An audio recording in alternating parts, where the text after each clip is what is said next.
ó Deus onipotente, que o apóstolo Santo André, pregador do Evangelho e pastor da vossa igreja, não cesse no céu de interceder por nós, por nosso Senhor Jesus Cristo, vosso Filho, na unidade do Espírito Santo. Amém. Liturgia da Palavra. Em nossos dias, Jesus continua lançando o seu vigoroso convite: segue-me e eu farei de vós pescadores de homens. A palavra de Deus nos convida a não deixar esse apelo cair no vazio, mas suscitar a fé pelo anúncio da boa nova da salvação. Ouçamos com atenção.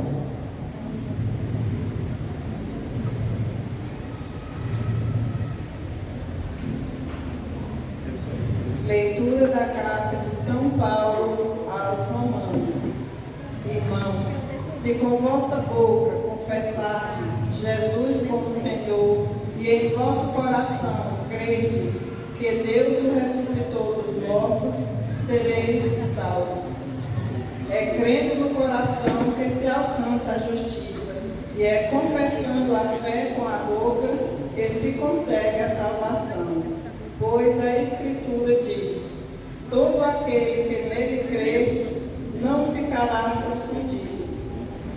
Portanto, não importa a diferença entre judeu e grego, todos têm o mesmo Senhor, que é generoso para com todos os que o invocam.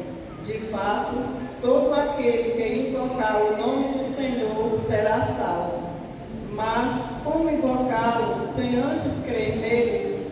E como crer sem antes ter ouvido falar dele? E como ouvir sem alguém que pregue? E como pregar sem ser enviado para isso? Assim é que está escrito: quão belos são os pés dos que anunciam o bem, mas nem todos obedeceram à boa nova. Pois Isaías diz: Senhor, quem acreditou em nossa pregação? Logo, a fé vem da pregação, e a pregação se faz pela palavra de Cristo. Então eu pergunto: será que eles não ouviram? Certamente que ouviram, pois a voz deles se espalhou por toda a terra, e as suas palavras chegaram aos confins do mundo. Palavra do Senhor. Graças a Deus.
Universo, a sua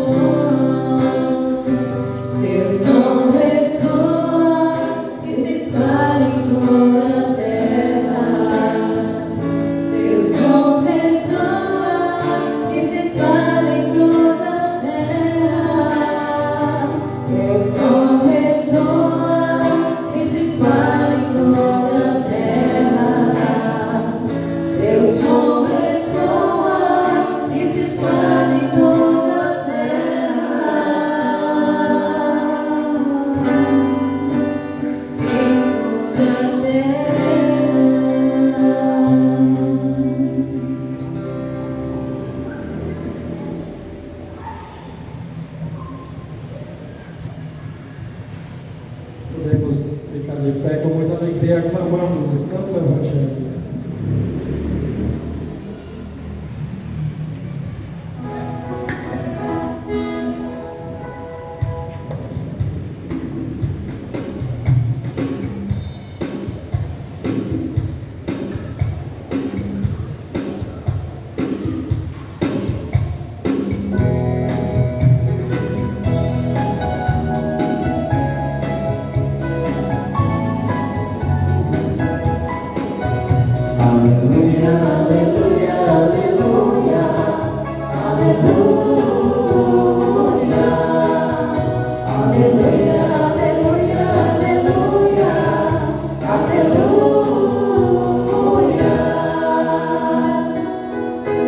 Vinde após mim, disse o Senhor, e eu ensinarei a pescar gente.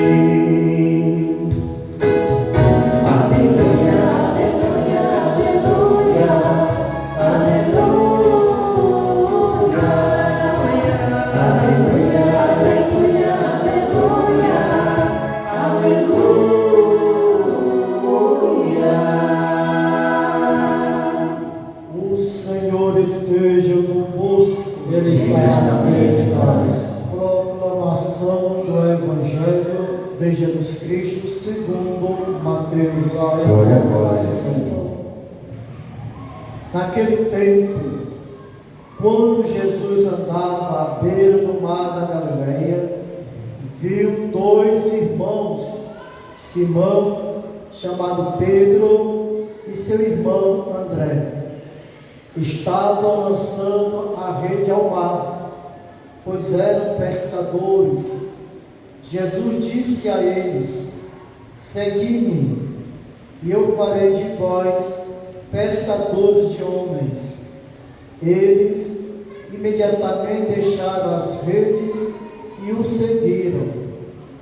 Caminhando um pouco mais, Jesus viu outros dois irmãos, Tiago, filho de Zebedeu, e seu irmão João. Estavam na barca com seu pai Zebedeu, consertando as redes. Jesus os chamou. Eles imediatamente deixaram a barca e o pai e o seguiram. Palavra da salvação. Glória a vós, Senhor.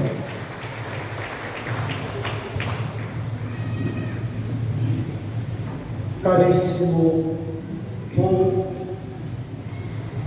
uma breve explicação para vocês, para que vocês entendam que tudo da nossa igreja tem um porquê.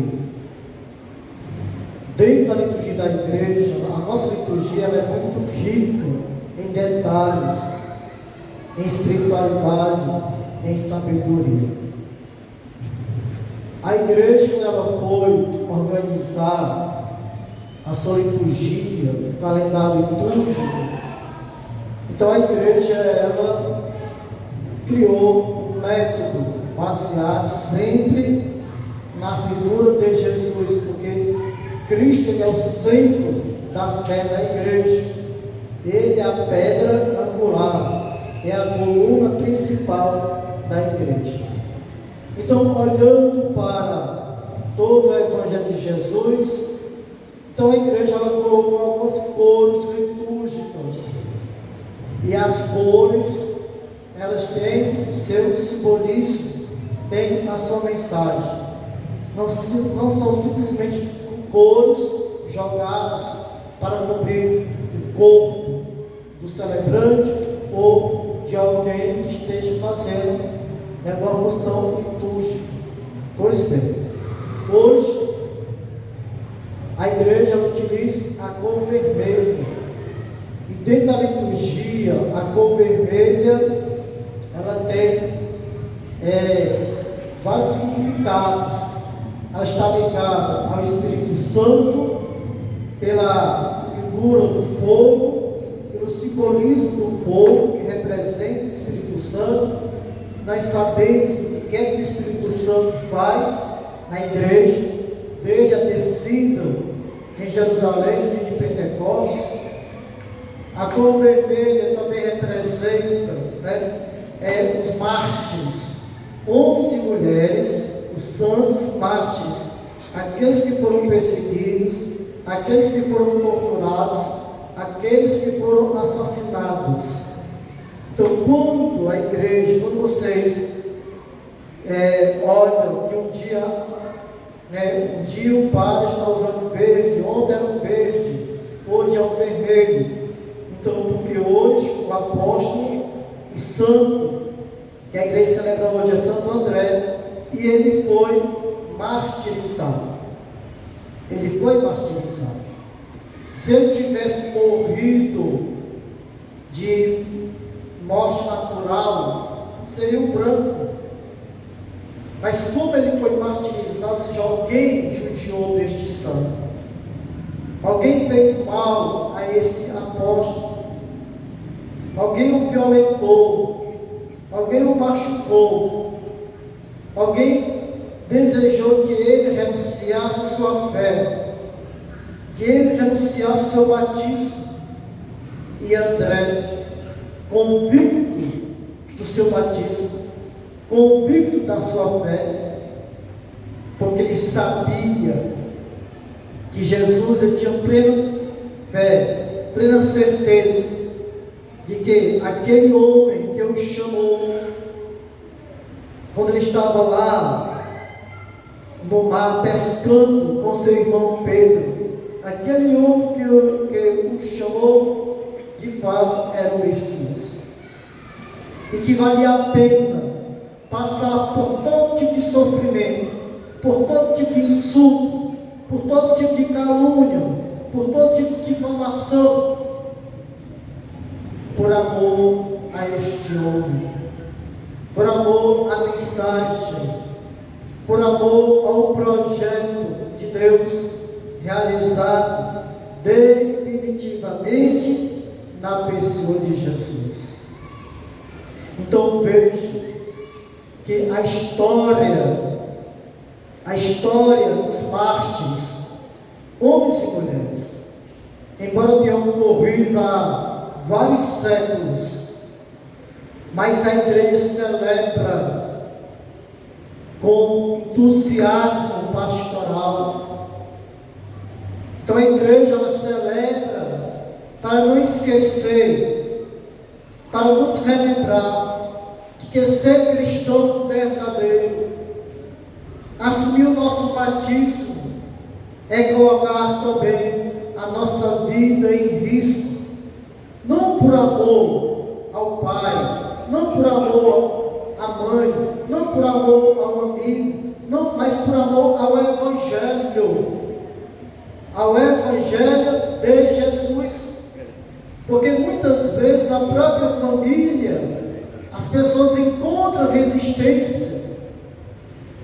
Então, por isso que o Evangelho diz: aquele que não for capaz de deixar pai e mãe, irmão, esposo, esposa, por causa de mim, claro, não são todos os casos, mas em uma família em que ali não se admite que ou o esposo, ou a esposa, ou o filho, ou a filha seja batizado e vive seu batismo e a família ali se torna impossível, então este cristão, ele tem que enfrentar, nem que sejam seus familiares. E se ele sofrer violência, a violência é consequência do Evangelho. O que nós não podemos, o que um cristão não pode é ser acovardado. É dizer: não, meu pai não quer que eu vá para a igreja, minha mãe não quer que eu vá para a igreja, meu esposo não quer que eu vá para a igreja, minha esposa não quer que eu vá para a igreja, então eu não vou. Venha e reze para que aquele que está me impedindo de vir à igreja se converta. E se não se converter, não fique com o peso da consciência. Porque muitas vezes nós encontramos cristãos católicos, mães, o pai, diz: Padre, eu rezo tanto para que meu filho se converta, para que minha filha se converta, parece que as minhas orações não surtem efeito. não são essas orações que nós temos feito. Porque ser cristão, embora todos tenhamos sido batizados enquanto crianças, mas ser cristão é uma escolha. Eu escolhi viver o Evangelho. E aí, embora eu não conheça muita coisa do Evangelho, embora eu não conheça bem a mensagem de Jesus, por isso que eu tenho que ir à igreja. Porque é a igreja que nos catequiza, é a igreja que nos evangeliza. E a igreja não vai falar uma mensagem à toa, não. A igreja não vai falar uma mensagem de alta ajuda, não. A igreja vai falar do Evangelho. A igreja vai falar da mensagem de Jesus. E hoje a igreja nos diz que o Evangelho, claro que aqui na nossa realidade, em que nós vivemos, nós não somos perseguidos, nós não somos insultados, nós não sofremos violência por professar a nossa fé em Jesus. Mas há países em que o cristianismo é proibido publicamente. Há países onde aquelas religiões, o islamismo é mais radical, se proíbe de um cristão católico que ele manifeste publicamente sua fé. Só é permitido lá na casa, né, quando ele está com os seus, mas na rua não se é permitido. Não pensais vós que a perseguição aos cristãos, a violência dos cristãos é coisa do passado, porque não é. Ainda nós temos vários cristãos e cristãs, leigos, padres, ministros ordenados, consagrados e consagrados, em alguma parte deste planeta Terra, nesses países em que o cristianismo não é aceito, estas pessoas elas estão lá pregando o Evangelho, nas escondidas, pregando o Evangelho. Por quê? Porque não lhe é permitido. E quando se é descoberto, só para vocês saberem, que para nós aqui é muito fácil ser cristão, ninguém nos incomoda, ninguém nos impede de ir para a igreja. Quero ver se nós tivéssemos nesses países. Quem de nós, aqui eu me incluo, quem de nós é que tem a coragem de ir para um país sabendo que se lá você for descoberto como cristão católico, você vai ser morto? Quem de nós tem esta coragem? Quem de nós é corajoso o suficiente? Porque acontecem estas coisas ainda. E aí, segundo, se vocês olharem no YouTube, nas redes sociais, tem vários depoimentos e também tem notícias de órgãos sérios que acompanham os cristãos que são perseguidos, e tem um relatório de quantos cristãos são mortos por ano por causa da sua fé. Quantos cristãos são mortos? Milhares que são mortos durante o ano. E aí o que é que eles fazem? As mulheres, eles cometem violência sexual, estupro, e aí depois matam. Os homens, eles judiam dos homens, depois cortam a garganta. As crianças fazem a mesma coisa, violentam as crianças sexualmente e depois matam as crianças. Isso, se a pessoa não renunciar à sua fé. Aí vocês percebem que dessas pessoas, que muitos morrem, mas não renunciam à fé, porque não são criminosos, não fizeram nada de errado, mas porém aqueles medrosos, porque sempre no grupo dos cristãos tem os corajosos, também tem os medrosos, como teve também na época de Jesus. Então, não estou inventando, foi o que eu li há algum tempo, né? Em uma revista, também vi nas redes sociais. E aí, nesses países mais radicais, eles chegam, aí tem uma família que é católica, chegam lá com toda a brutalidade e diz: ou vocês se convertem à religião oficial do país, ou vocês serão violentados, serão presos, serão torturados, serão mortos, ou então vocês terão que pagar um tributo conforme a lei, para que vocês tenham o direito de continuar crendo nesse Deus de vocês. Então veja as três opções que eles dão às pessoas. Se a pessoa não renunciar à fé, sofrerá violência, inclusive a violência sexual, e depois mortas, ou se converte à religião deles, ou então paga o tributo para que a pessoa possa continuar professando a fé. Então, e a igreja, o Papa, né? O Papa tem conhecimento disso. Mas como são países que têm a violência, que têm armas, então a voz do Papa, a arma que o Papa utiliza é a palavra. A arma que a igreja utiliza é a palavra, o diálogo, o respeito. A igreja não quer converter quem é um muçulmano. A igreja não quer converter quem é de matriz africana. Não, a igreja quer ter o direito de testemunhar sua fé. Se alguém de outra religião venha se converter e vem para a igreja irá receber.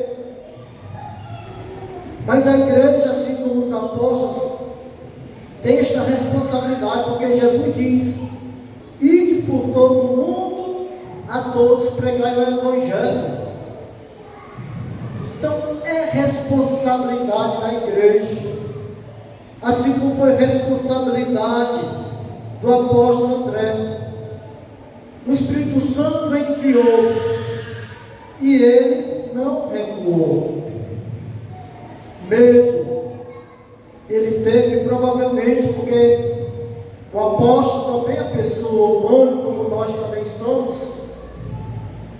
Mas vejam bem, quando nós somos formados pela igreja, quando nós rezamos diariamente, quando nós praticamos, nós temos uma vida diária de oração, o medo pode até se manifestar no nosso pensamento, mas a gente diz: eu não estou só. Eu não estou só, porque eu tenho uma igreja que reza por mim, que reza comigo. Eu tenho uma igreja que intercede por mim. Então não tenhamos medo de testemunhar a nossa fé. Claro, nós devemos respeitar quem crê diferente de nós. Mas respeitar é uma coisa, se acovardar, aí não. Porque o cristão católico que se acovarda, ele está demonstrando que ele é medroso, que ele tem a vergonha do seu batismo, que ele tem a vergonha de dizer que é cristão católico, que vem à missa, que participa de pastoral X, de pastoral Y. Porque o colega de trabalho é de outra religião, porque a colega de trabalho é de outra religião, e daí? E daí se a pessoa for de outra religião? Você respeitando a religião dela e dele, ela e ele também têm o direito de respeitar a sua religião. E quando alguém não nos respeita, e aí pode ser quem quer que seja, alguém não respeita a religião do outro, aquela pessoa está cometendo, além de cometer uma falta de educação, um pecado, ela está cometendo um crime. E o crime previsto na lei que dá cadeia. Então, se alguém me desrespeita pelo fato de você ser católico, primeiramente você diz: olha, meu irmão, minha irmã, se você não é católico, é um direito seu. Se você professa outra religião, é um direito seu, é uma escolha sua. Assim como eu não vou lhe diminuir, assim como eu não vou caçoar da sua fé, não venha me diminuir. Não venha caçoar da minha fé. Porque se você fizer isto, eu vou lhe denunciar por intolerância religiosa. Meu vizinho pode bater a tambor a noite toda. Eu vou dormir tranquilo, o problema é dele. Assim como eu posso passar a noite toda rezando um texto, cantar o ofício de Nossa Senhora, o meu vizinho que bate tambor, ou o meu vizinho de outra igreja, não pode se incomodar comigo.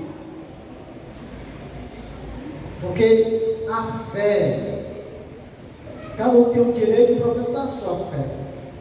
O que eu não posso é pegar o ofício de Nossa Senhora, o texto ou outro instrumento religioso e invadir um terreiro de religião matriz africana, invadir uma igreja protestante. Não, isso não posso.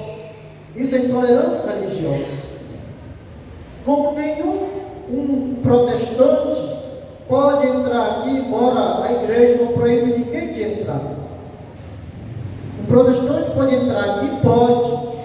Alguém da Umbanda, de matriz africana, pode entrar aqui? Pode.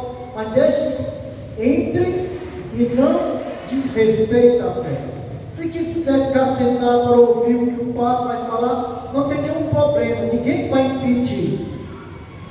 Agora, o que não é aceitável é que chegue alguém aqui de qualquer igreja protestante e comece a nos chamar de idólatra, a nos chamar de seguidores de Satanás, porque eles estão cometendo intolerância religiosa e desrespeito.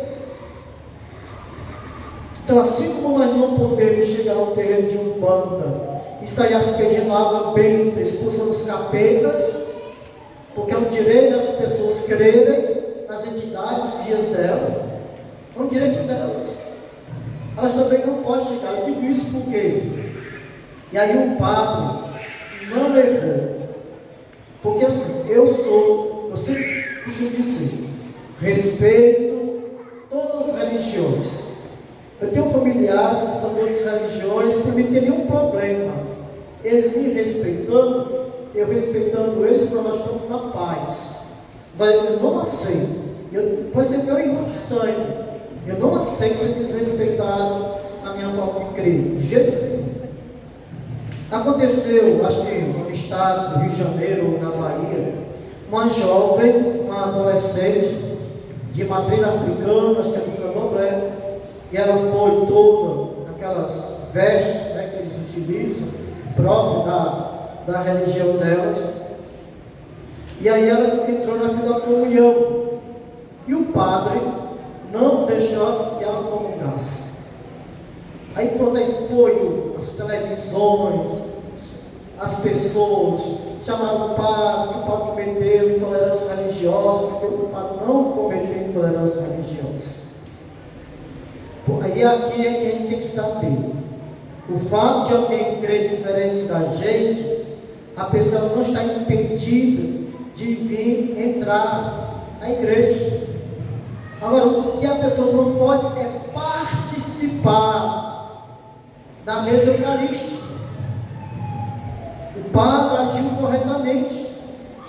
Porque se você está lá, se você faz as suas manifestações de espiritualidade para Iemanjá, para Maria Padilha, e seja para quem for, porque você acredita nestas coisas. É porque você acredita nessas entidades, se é que elas existem. Então, quem acredita nessas entidades não deve jamais vir querer participar participar desta mesa, porque esta mesa, a mesa do sacrifício, o altar do sacrifício, como diz Paulo, é para aqueles que estão em estado de graça, é para aqueles que vocês ouviram na leitura, para quem confessa com a boca e crê de coração que Jesus é o Salvador, o Cordeiro de Deus que tira o pecado do mundo.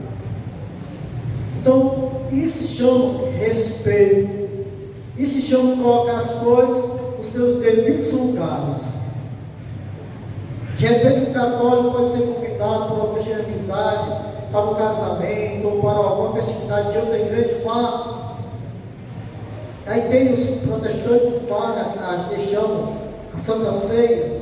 Um católico pode como receber a Santa Ceia? Não, porque a igreja não crê que de fato ali é o corpo de Cristo, é o sangue de Cristo, até porque para eles não é. Para eles aquele pão e aquele vinho que eles dão ali é apenas um simbolismo. É um simbolismo. É tanto que se o vinho cair, se derramar, tudo faz como tanto fez para eles. Se um pedaço de pão cair, alguém pisar, tanto faz como tanto fez para eles, porque é apenas um simbolismo já para nós não.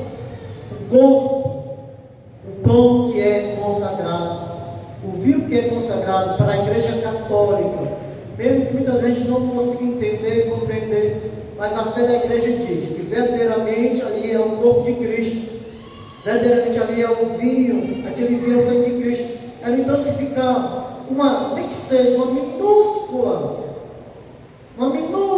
fração do corpo. Você, quando comungar, você deve olhar direitinho se não ficou uma minúscula fração. Se tiver ficado uma minúscula fração, não faça isso. Embora seja uma minúscula fração, mas ali tem o corpo de Cristo. Cristo está por completo. Então, qual é você? De uma mente discreta, você encosta assim o dedo e põe, né? Encosta na ponta da língua. Por quê? Porque ali é o corpo de Cristo. Então, amados irmãos e irmãs, eu falando essas coisas para que a gente entenda, né, o quanto que a nossa igreja ela leva a sério a mensagem de Jesus, e por ela levar a sério a mensagem de Jesus e a Eucaristia, que muitos foram mortos porque não renunciaram à sua fé.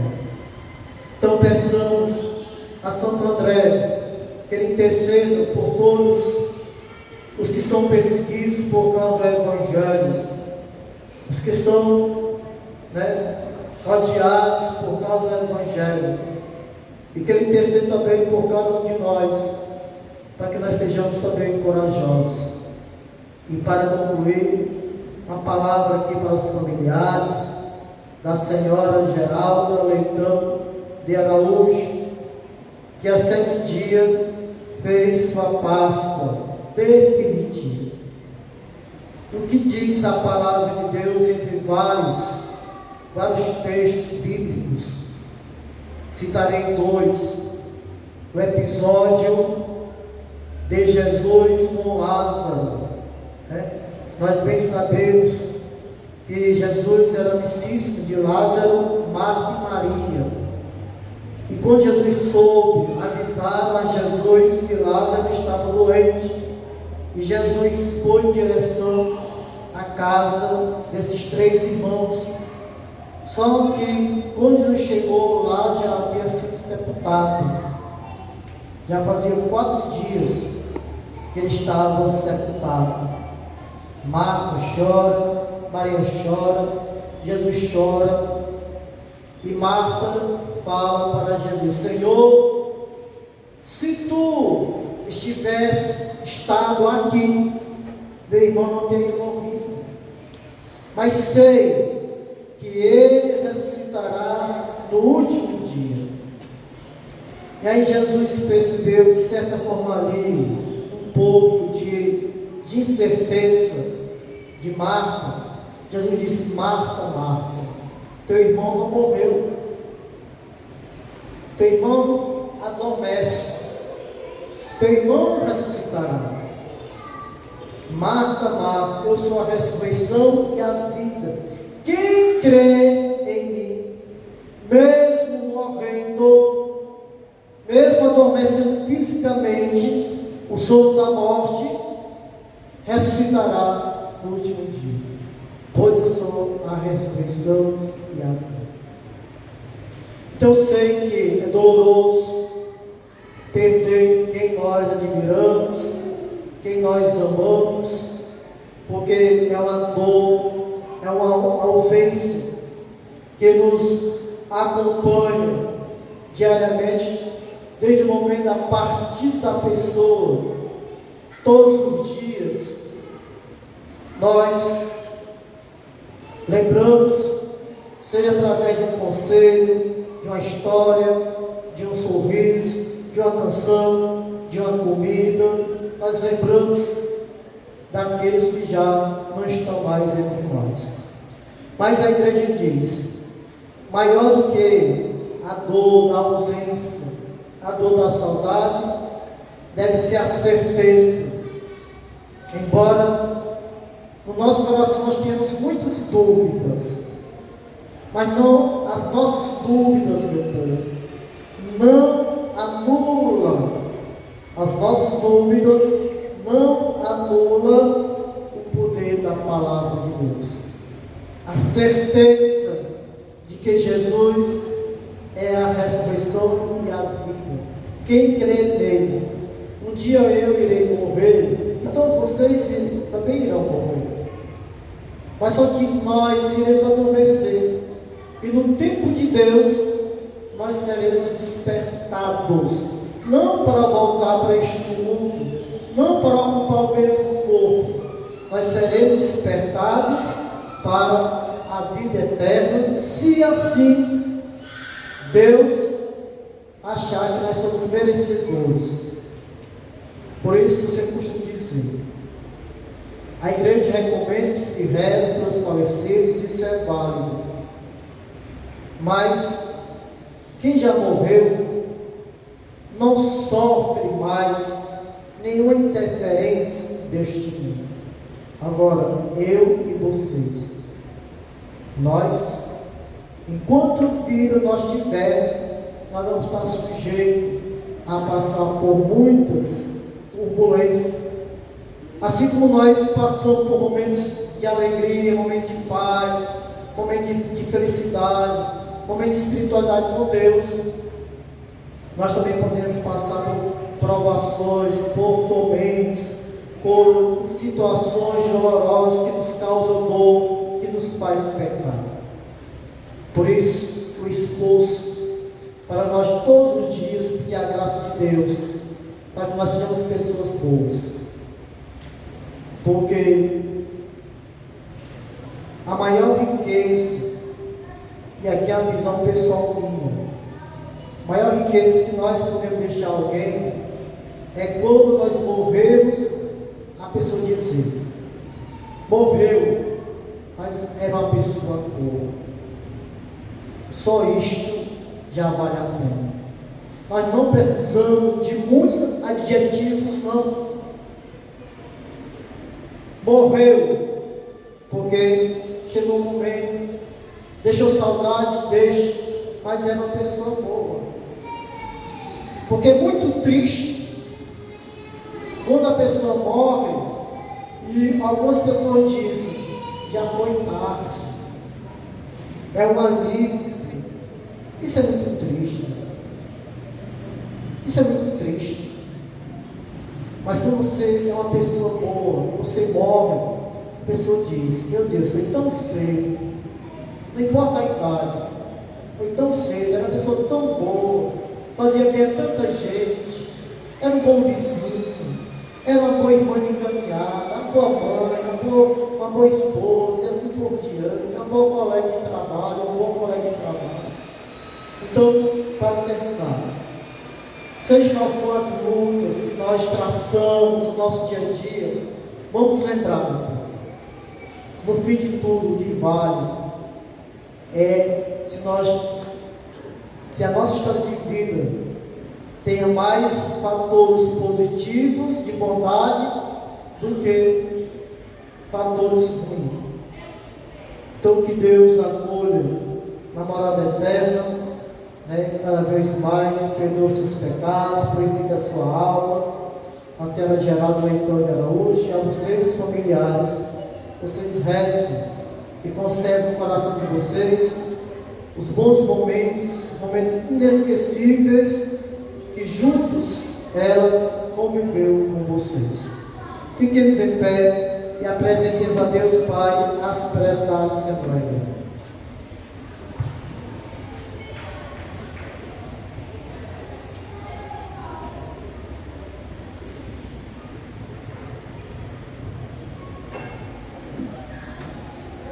Após cada vocação, respondamos todos. Por intercessão dos santos apóstolos, atendei-nos, Senhor. Por intercessão dos santos apóstolos, atendei-nos, Senhor. Pelos bispos sucessores dos apóstolos e continuadores de sua missão, para que sejam fiéis ao chamado que receberam de Cristo, para guiar e conduzir os irmãos e irmãs na vivência da fé e da caridade, rezemos. Por intercessão dos santos apóstolos, atendei-nos, Senhor. Pelas autoridades, para que evitem se deixar corromper por privilégios e benefícios injustos e exerçam dignamente as funções para as quais foram escolhidas pelo povo, rezemos. Por intercessão dos santos apóstolos, atendei-nos, Senhor. Pelas igrejas orientais, para que caminhem sempre na fidelidade à fé recebida dos apóstolos e testemunhem para o mundo a beleza e a alegria do seguimento de Jesus, rezemos. Por intercessão dos santos apóstolos, atendei-nos, Senhor. Pelos mártires de nossos dias, para que seu testemunho, dado até o derramamento de sangue, nos impulsione a viver sério e coerentemente nossa fé, rezemos. Por intercessão dos santos apóstolos, atendei-nos, Senhor. Tudo isto nos pedimos ao Pai, por Cristo nosso Senhor. Amém.